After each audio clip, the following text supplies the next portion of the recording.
अस्सलाम वालेकुम जी दोस्तों, क्या हाल चाल है जी। उम्मीद करता हूँ कि अल्लाह ताला की रहमत करम और शुक्र के साथ ठीक होंगे। जिस तरह आप देख रहे हैं कि जी कैनेडा की एक सीरीज़ लेके चल रहे हैं, आप लोगों को इन्फॉर्मेशन देने के लिए कोशिश कर रहे हैं कि ज़्यादा से ज़्यादा आप लोगों को इन्फॉर्मेशन मिले, ज़्यादा से ज़्यादा आप लोग सीख सकें। लेकिन पिछली वीडियो में कोई ख़ास रिस्पॉन्स नहीं आ रहा। लेकिन खैर एनीवेज, तो आज जो आपके लिए वीडियो लेके आए हैं वो है जी IRCC पोर्टल पे हमें कैसे एप्लीकेशन लॉन्च करनी है। ठीक है जी, आपको बताते हैं। इंशाल्लाह उम्मीद करते हैं कि आपको इन्फॉर्मेशन मिलेगी। थोड़ी सी वीडियो लेंथी होगी लेकिन आपका मैक्सिमम टाइम ज़ाया नहीं करेंगे, मिनिमम टाइम ज़ाया करते हुए। तो चलें आगे बढ़ते हैं जी इंशाल्लाह। तो हमेशा की तरह गूगल जिंदाबाद, और यहाँ भी हम लिखेंगे IRCC पोर्टल। ठीक है जी, लॉगिन। तो ये canada.ca वाला ऊपर वाला जो है ये आता है, ये वाला जो है ये GCK का है। तो जो हम पिछली वीडियो में बयान कर चुके हैं, तो हमने खोलना है CIC.GC वाला। ये पोर्टल जो है इनका न्यू पोर्टल है, sign in to the IRCC portal. वो भी IRCC है लेकिन उसके साथ सिक्योर लिखा होता है। ठीक है, तो यहाँ पे हमने ईमेल एड्रेस डालेंगे। ठीक है, नीचे लिखेंगे पासवर्ड,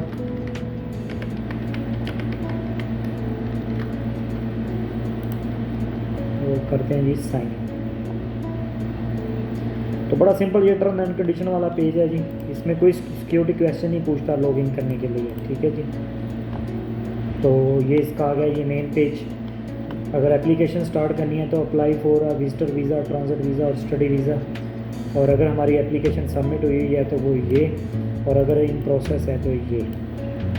अगर इन प्रोसेस में है तो वो 60 दिन तक हम उसको कंप्लीट कर सकते हैं, वरना आफ्टर 60 डेज वो ऑटोमेटिक डिलीट हो जाती है। ठीक हो गया जी, अगर कोई मैसेज आएगा तो यहाँ आता है। तो हम करते हैं ये शुरू, विजिटर वीज़ा। ठीक है जी, सॉरी ये ना, ये वो डिटेल दे रहा है, ये अप्लाई टू विजिट और स्टडी इन कैनेडा, आप एलिजिबल हैं, हैव दीज डे वाला क्रेडिट कार्ड आपका है, पेमेंट शेमेंट ये वो। तो ये लिखा हुआ है 60 डेज़ तक आप इसको कंप्लीट कर सकते हैं। तो मैं करता हूँ जी स्टार्ट एप्लीकेशन। वो पूछ रहा है do you want to apply for more than 1 person. अगर आप अकेले अप्लाई कर रहे हैं तो इसको आपने कर देना है जी कि नो। अगर आप ज़्यादा लोग अप्लाई कर रहे हैं तो यस। तो अकेले की अप्लाई करनी है तो हम करते हैं इसको नो, सेव एंड कंटिन्यू। ठीक है जी, ये आ गया जी I want to apply for. आप किस चीज़ के लिए अप्लाई करें, आप पर्पज़ क्या है। ये मैं कह रहा हूँ ये मेरा विजिटर वीज़ा है। ठीक है, ये ऊपर बता रहा है स्टडी परमिट है, ट्रांजिट है, विजिटर है या नॉट श्योर। तो बाहर हम श्योर हैं, विजिटर वीज़ा है। आगे वो फिर मज़ीद पूछता है कि आप क्यों अप्लाई कर रहे हैं जी। आप मेडिकल के लिए जा रहे हैं, या कोई किसी की डेथ हो गई उसके लिए जा रहे हैं, या to visit Canada as a tourist जा रहे हैं। तो मैं टूरिस्ट जा रहा हूँ। अगर आप बिज़नेस के लिए जा रहे हैं तो यहाँ पे नीचे लिखा होगा for business I like a meeting, conference, event और ट्रेनिंग। इसके तरफ हमने नहीं जाना। तो ये आ रहा है जी tell us more about you will do in Canada including dates. ये थोड़ा सा लिख देना है कि जी I want to visit Canada Toronto. ठीक है, फ्रॉम कोई भी डेट लिख दें, 1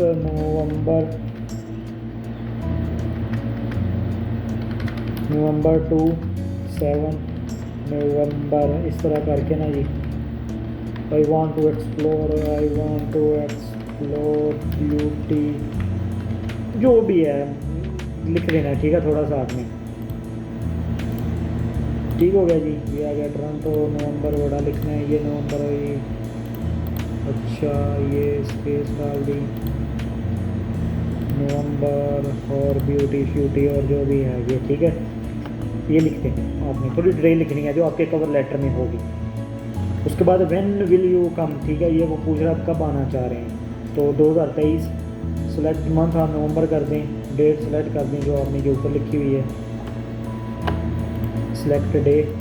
ठीक हो गया, आप लीव कब करेंगे जो आपने ऊपर सेलेक्ट किया हुआ है। ठीक है जी, नवंबर में ही और 7 को, मतलब 6 दिन का टूर है। ये है UCI यूनिक। अगर तो आपने पहले अप्लाई किया होगा तो ये आपके पास नंबर होगा, नहीं किया होगा तो ज़रूरत नहीं है। ठीक है, तो सेव एंड कंटिन्यू करते हैं।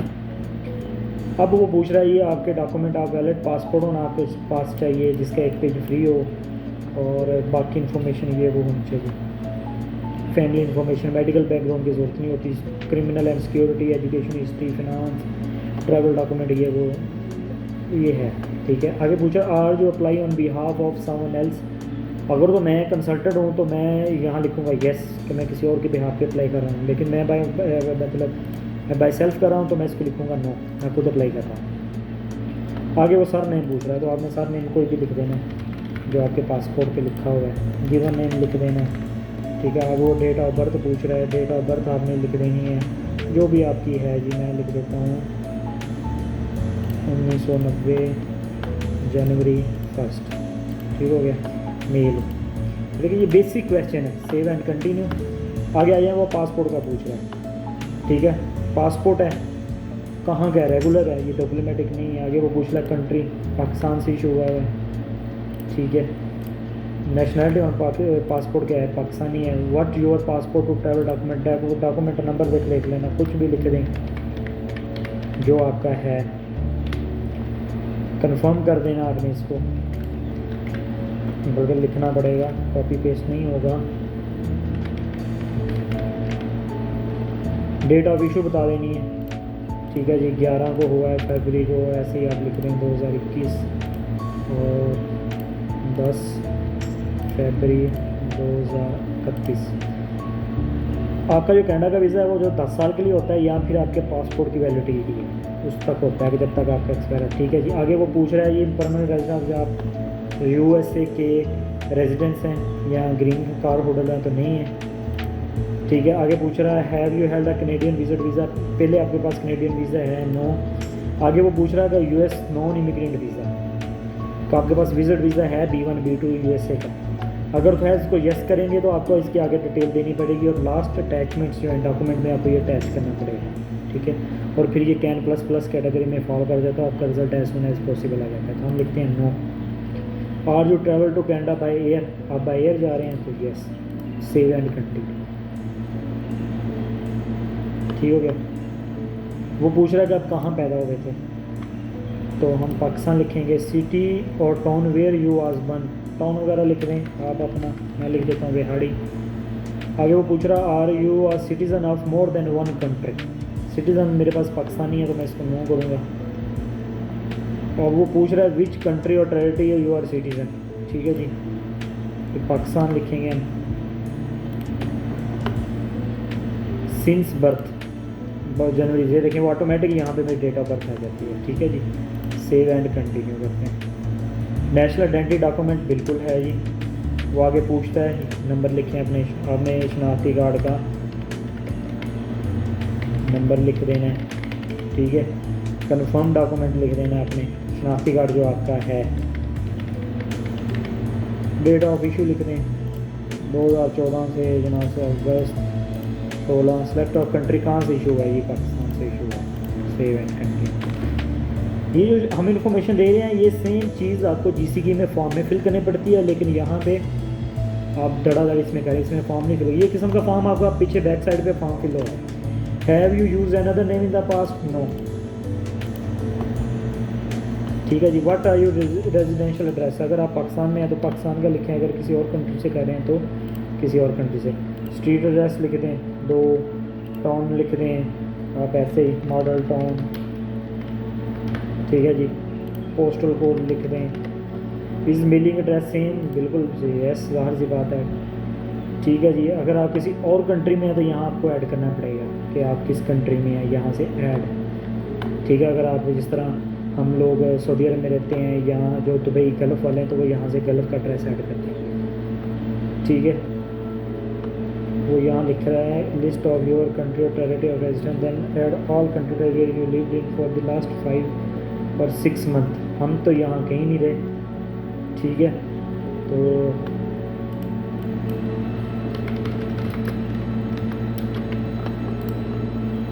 ठीक है, अगर आप रहे हैं तो आपको यहाँ पे ऐड करना पड़ेगा। तो हम यहाँ पे सिर्फ पाकिस्तान में ही रहे हैं तो हम पाकिस्तान ही ऐड करेंगे। मैं यहाँ का सिटीज़न। ठीक है, अगर किसी और में जैसे सऊदीया लगेंगे तो सऊदीया लिख देंगे, और यहाँ पे वर्कर कर देंगे तो मैं सिटीज़न हूँ। फ्रॉम जनाब साहब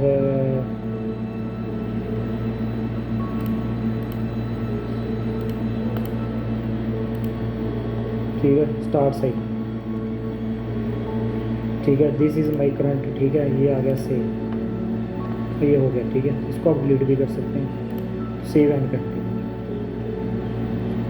वो पूछ रहा है आपके बायोमेट्रिक और फिंगर पहले ही उधर हैं, तो इस केस में है कि अगर मेरे हों तो एक तो मुझे फ़ीस नहीं देनी पड़ेगी $185, और दूसरा मुझे वो बायोमेट्रिक नहीं भेजेंगे, ठीक है, मेरे पैसे बच जाएंगे।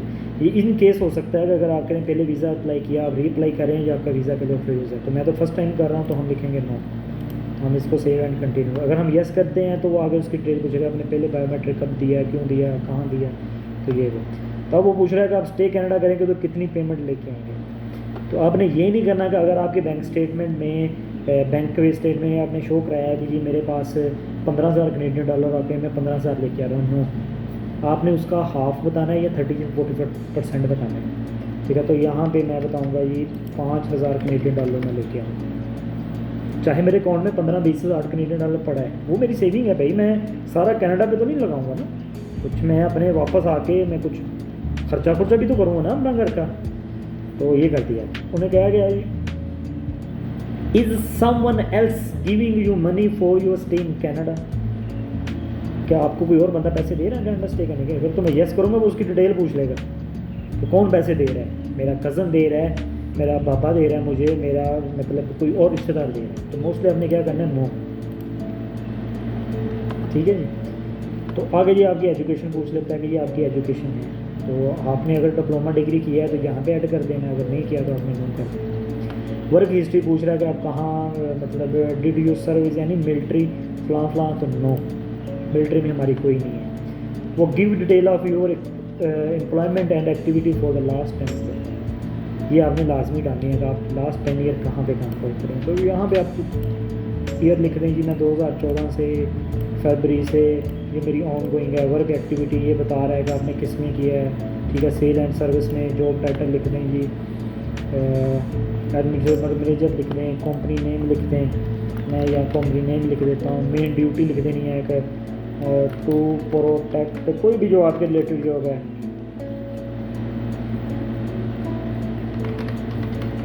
फलां, ठीक है। एड्रेस लिख देना है, पाकिस्तान में है तो पाकिस्तान का, अगर बाहर गया तो बाहर लिखना है।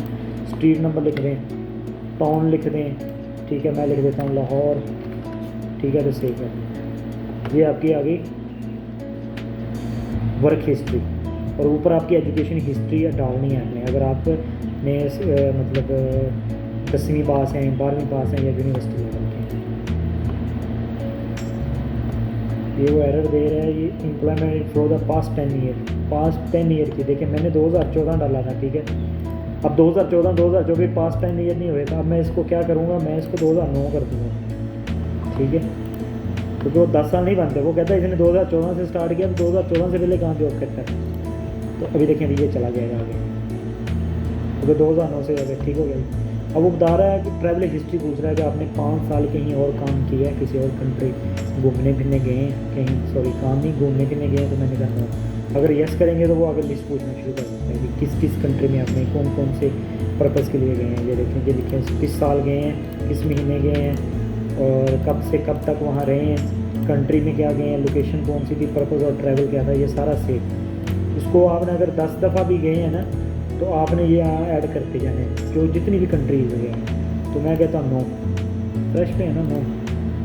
तो आगे आ जाता है जी, आपने कनाडा में स्टे किया है, कनाडा में स्टे किया है या कोई स्कूल अटेंड किया है, नो। आपका कनाडा का वर्क परमिट या कोई आपकी कोई रिफ्यूज़ हुआ है वीज़ा फलाना फलाना, अगर रिफ्यूज़ हुआ तो यस करेंगे, और आगे वो डिटेल पूछेगा क्यों रिफ्यूज़ हुआ था, कब डेट को हुआ था, ये वो। लेकिन मैं कहता हूँ न्यू, मैं फ्रेश हूँ, तो सेव एंड कंटिन्यू कर देंगे।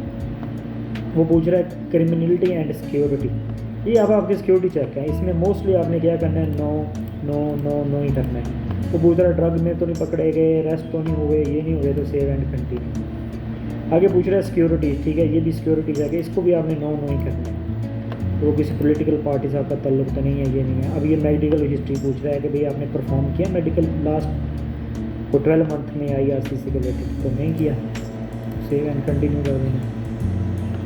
अब मेडिकल बैकग्राउंड का पूछ रहा है कि आपको कोई बीमारी तो नहीं है, लास्ट 2 ईयर से कोई इस तरह की बीमारी है तो टीबी और इस टाइप की तो हमें नहीं है, तो नो कर देना। पास्ट 10 ईयर कोई ऐसे पर्सन से आपका रब्ता रहा हो तो नो कर देना, तो सेव एंड कंटिन्यू। ठीक है जी। मेडिकल बैकग्राउंड ये भी पूछ रहा है कि आपको कोई बीमारी ये वो, तो ये आपने नो ही करना है।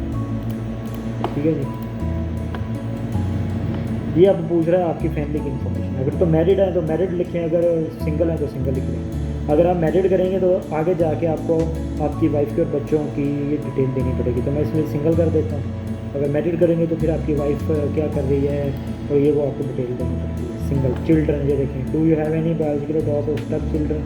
शादी नहीं तो फिर चिल्ड्रन कहाँ से होंगे, अगर शादी हुई है तो फिर यस करेंगे, नो। ठीक है, आई अंडरस्टैंड अडॉप्ट चिल्ड्रन हुई है। अब वो ये पूछ रहा है पेरेंट्स आपके, कि आपको आपके रियल पेरेंट्स हैं या आपको किसी ने अडॉप्ट किया है।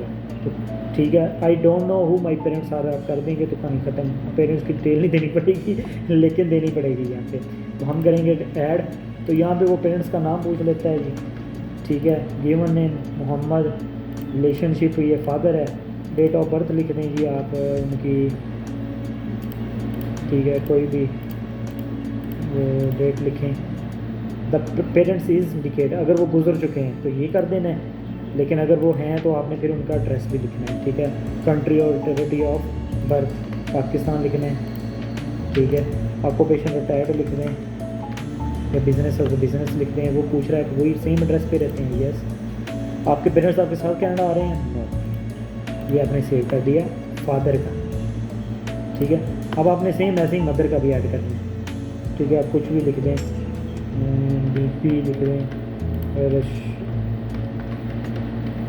रशीदा। ठीक है, रिलेशनशिप मदर है, मैं कहता हूँ ये उनकी डेट ऑफ बर्थ लिख दी मैंने। और यहाँ पे मतलब डेथ हुई है, अगर ना भी डेथ लिखें तो वो फिर उनको बताना पड़ेगा कहाँ पे पैदा हुई है, पाकिस्तान में। ऑक्यूपेशन क्या लिखना है, हाउस वाइफ है। अगर वर्किंग लेडी है तो वर्किंग लेडी लिखें। सेम ड्रेस पे रहते हैं, नो। सेम। तो देखिए ये पेरेंट्स की हो गई। अगर आप पीछे सिंगल ना लिखते मैरिड लिखते तो सेम इसी तरह आपको अपने बीवी की डिटेल और अपने बच्चों की डिटेल देनी पड़ती है। ठीक है, तो हम सेव एंड कंटिन्यू करते हैं। मदर लैंग्वेज वो पूछ रहा है आपकी कौन सी है, तो हम लिख देते हैं उर्दू, अगर मिल गई है, नहीं तो ये आ गया Urdu. Can you communicate in English, yes. With language English, save and continue. देखिए कितना ईजी है, सिंपल सिंपल से क्वेश्चन है। यहाँ पे आपने ईमेल एड्रेस देना है अपना। ठीक है, वो जो हमने पीछे दिया था, जो हमारा है gmail.com।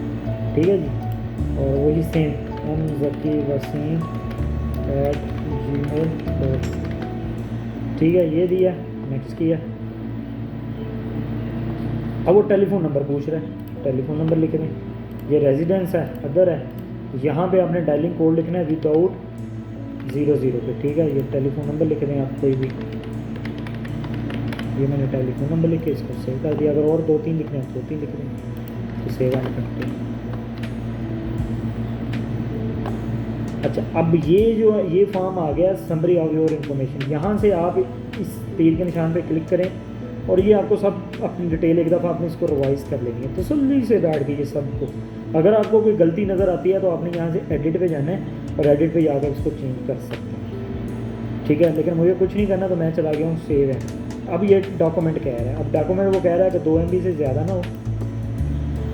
ठीक है जी, अगर 4 डॉक्यूमेंट है तो उनका भी 2 MB से ज़्यादा ना हो। अब डॉक्यूमेंट वो क्या मांग रहे हैं, national identity document, passport, proof of fund, ये पर्सनल इन्फॉर्मेशन। ठीक है जी, इसमें पर्सनल इन्फॉर्मेशन में क्या है जी, अगर आप रेफ्यूजी हैं और ये हो। ठीक है जी, एम्प्लॉयर लेटर या आपके एम्प्लॉयर से लेटर और एडिशनल डॉक्यूमेंट। अब देखिए इसमें वो बैंक स्टेटमेंट नहीं मांग रहा, सॉरी फंड्स मांग ली, इनविटेशन लेटर नहीं मांग रहा, ना उसने टिकट मांगी है, ना हमसे होटल बुकिंग मांगी है। एडिशनल डॉक्यूमेंट में आपने क्या लगाना है, एक कवर लेटर लिखना है बड़ा फिट सा करके। ठीक है, कवर लेटर, उसके साथ आप होटल बुकिंग लगा दें, अपना FRC फैमिली रजिस्ट्रेशन सर्टिफिकेट, अगर मैरिज है, जो भी आप एक्स्ट्रा टाइम लगा दें। ये है सिर्फ पाकिस्तान के लिए, क्योंकि मैंने पीछे एड्रेस पाकिस्तान सेलेक्ट किया था। अगर मैं सेलेक्ट करता हूँ कि मैं पाकिस्तानी हूँ लेकिन मैं रह रहा हूँ सऊदी अरब, यहाँ दुबई में, तो वो क्या यहाँ पे वो एक और ऐड कर देगा, यहाँ पे स्लॉट ऑटोमेटिक ऐड हो जाएगी। कौन सी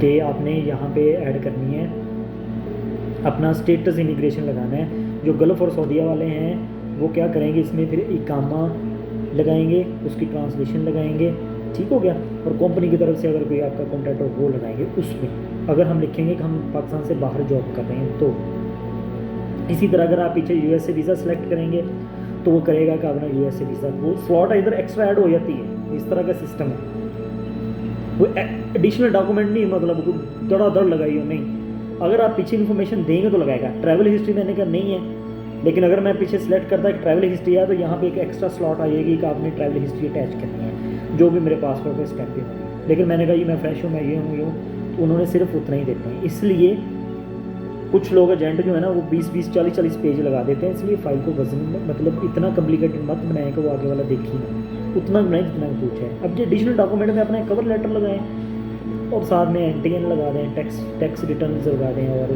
डॉक्यूमेंट प्रॉपर्टी हैं वो 2-4 लगा दें, ताकि वो समझ आए यार बंदा ये स्टेबल है, ठीक है जी। अभी आपको बताते हैं कि हमने अभी डॉक्यूमेंट कैसे अपलोड करना है। मैं अब डॉक्यूमेंट अपलोड आपको वो दिखाऊंगा जो मेरी ओरिजिनल फाइल है, जो यूएसए वाली है, ठीक है। अब मैं आपको वो दिखाता हूँ वो कैसे होनी है, तो मैं ज़रा उसको ओपन करके अभी आपको दिखाता हूँ। अच्छा, तो ये देखें जी, ये मैंने ना जी अपने डॉक्यूमेंट सारे ना अपलोड कर दिए हैं, ट्रांसलेशन वगैरह, और ये एनओसी लेटर और एक्सप्लेनेशन लेटर, क्योंकि ये यूएसए का वीज़ा था तो उन्होंने बैंक स्टेटमेंट नहीं मांगी थी, लेकिन मैंने अटैच कर दिया। तो अब नेक्स्ट करेंगे तो ये आ जाएगा जी, वो एक क्वेश्चन है वो पूछता है, ठीक है, इसको हमने येस नो करना होता है। तो बेहतर यही होता है कि आप इसको अपना येस कर दें, ठीक है, कि मेरा रिकॉर्ड वो कनाडा वाले रख सकते हैं इन फ्यूचर हो, ये वो, ठीक है। ये मैंने कर दिया येस।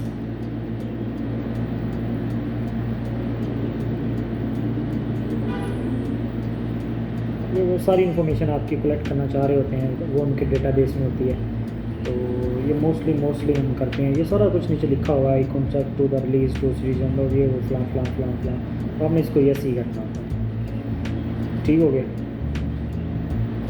और सबसे इम्पोर्टेंट जो है वो ये नीचे वाला है कि आपने अब यहाँ डिक्लेयर साइन करने हैं। यहाँ साइन ये नहीं करने कि पेंसिल से, ये इलेक्ट्रॉनिक साइन हो गया आपके ना, ये होते हैं इलेक्ट्रॉनिक साइन, ठीक हो गया। यहाँ अपने सरनेम अपना डाल देना है जो भी है आपका, और यहाँ भी आपने अपना गिवन नेम जो भी है ये आपने डाल देना। उसके बाद यहाँ से प्राइवेसी नोट से सेव एंड कंटिन्यू कर देना है आपने, ठीक हो गया।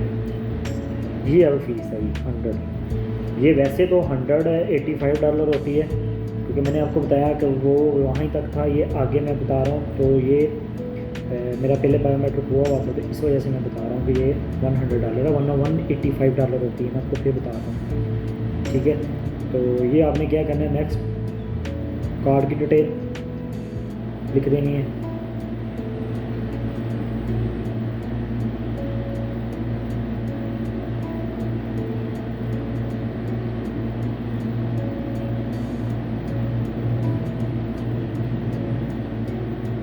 कार्ड कोई भी चल सकता है, वीज़ा भी चल सकता है, मादा भी, और क्रेडिट कार्ड भी हो सकता है, और अपना डेबिट कार्ड भी हो सकता है।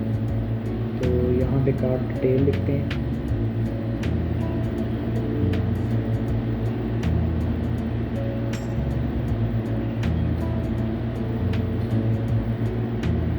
और यहाँ पे जो एक्सपायरी डेट लिखी हुई है कार्ड पे, और उसका CVV कोड जो है वो डालें।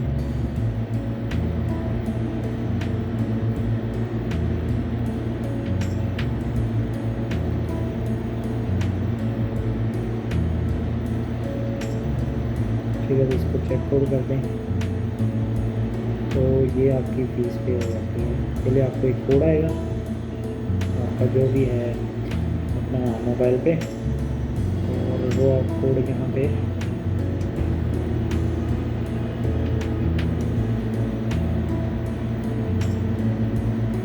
थोड़ा सा टाइम लेता है कोड आते हुए, ये बैंक का होता है। तो ये मैंने कोड डाल दिया और ये कर दिया। तो अब ये मेरी फ़ाइल जो है ये हो चुकी है जी, ट्रांजैक्शन अप्रूव्ड हो चुकी है, ठीक है जी। और फाइल जो है वो मेरी सबमिट हो चुकी है। तो बेहतर होता है कि स्क्रीनशॉट लेके रख लें, सेव कर लें, क्योंकि सम टाइम ये फिर आपके काम आता है इन फ्यूचर। सम टाइम ये होता है कि उनकी फ़ीस वो कहते हैं ये पे नहीं की हुई, तो इस वजह से ये आपके काम आएगा। ठीक हो गया। अब चलते हैं जी हम बैक। ठीक हो गई। अब जब बैक जाएंगे ना तो आप ये देखेंगे कि वो यहाँ पे ना वार्निंग वगैरह देता रहता है, तो आपने इसलिए काम नहीं करने इधर कि यार ये क्या हुआ। देखिए ये आ रहा है कौन का, your application has been submit, और विद इन 24 आवर्स आपको कंफर्मेशन मैसेज आपको आपके रिसीव हो जाएगा। ठीक है, download copy for your card और फलां। ठीक हो गया जी। अब वो बता रहा है कि अगर आपने बायोमेट्रिक नहीं दिए तो भी हम बायोमेट्रिक ले लेंगे, और ये तो हम इसको साइन आउट करते हैं, क्योंकि साइन आउट तभी ये अपडेट होगी जब हम साइन आउट करके दोबारा आएंगे। ठीक है, तो फिर हम क्या करते हैं जी, दोबारा इसको साइन इन करते हैं। ठीक है जी। और अब देखिएगा, अब ये मैंने ये सेट कर दिया, तो ये देखें ये ना ये अभी सेव नहीं हुई मतलब पेंडिंग एक्शन पड़ा हुआ है। और ये जी